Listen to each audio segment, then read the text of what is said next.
Je vous l'annonçais en début de journal, les députés de la 15e législature ont achevé ce vendredi l'examen des projets de budget des 25 ministères.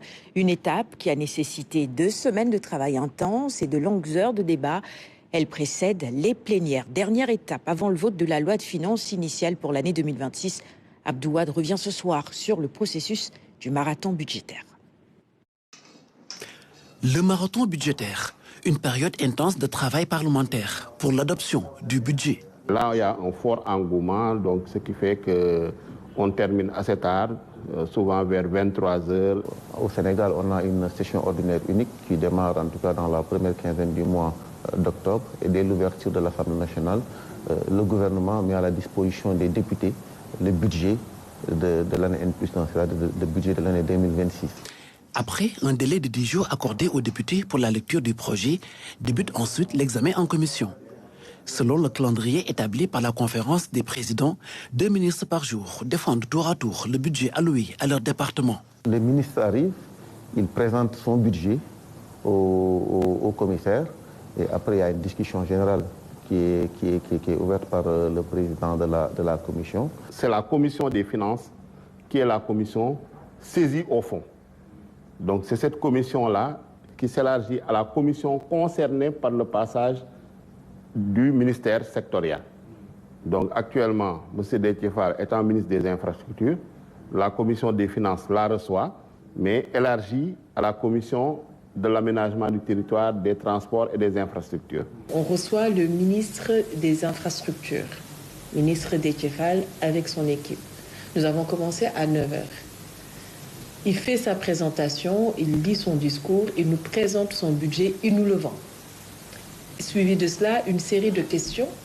Mais figurez-vous, on a eu quand même 90 députés qui se sont inscrits sur la liste pour poser des questions. Et chaque député a droit à 5 minutes. Cette phase implique des débats et des analyses approfondies sur divers aspects du budget. Hier, pour la première fois, et c'est vraiment à contre-cœur, j'ai dû m'abstenir de voter le budget, en tout cas le projet de budget du ministère de la Justice. Il y a des engagements, il y a énormément d'attentes des populations. Et je ne peux pas comprendre que face à toutes ces attentes, que pour le ministre de la Justice, que son budget ne représente que 1,3% du budget national. L'examen des projets de budget des 25 ministères est bouclé ce vendredi après de longues journées de travaux. Il faudrait voir peut-être limiter les interventions à 30 et établir un échange direct. Et ça nous permet de challenger réellement le ministre. Ces travaux fastidieux sont une étape cruciale du processus législatif, encore méconnu du grand public. Dans le cadre de ces réformes, l'Assemblée nationale a adopté un nouveau règlement intérieur, introduisant notamment la création d'une chaîne de télévision parlementaire. Les Sénégalais ne voient que ce qui se passe en plénière. Et je pense que beaucoup pensent que l'Assemblée nationale, ou le rôle du député, se limite à ces séances plénières, alors que ça va au-delà. Et actuellement déjà, on a également autorisé la retransmission des débats en commission. Bon, actuellement, il y a un dispositif de retransmission, même si ça se fait en différé. Donc ça, quand même, c'est une avancée. Autre changement majeur, la mise en place d'un comité permanent d'évaluation des politiques publiques.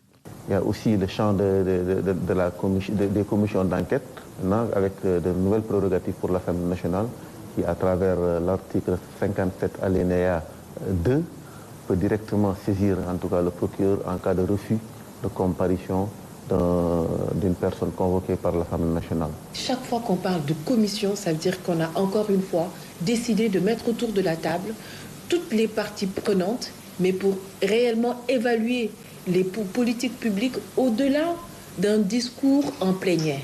Début des plénières, le 27 novembre prochain. Le budget doit être voté avant le 15 décembre, soit un délai de 60 jours suivant l'ouverture de la session unique.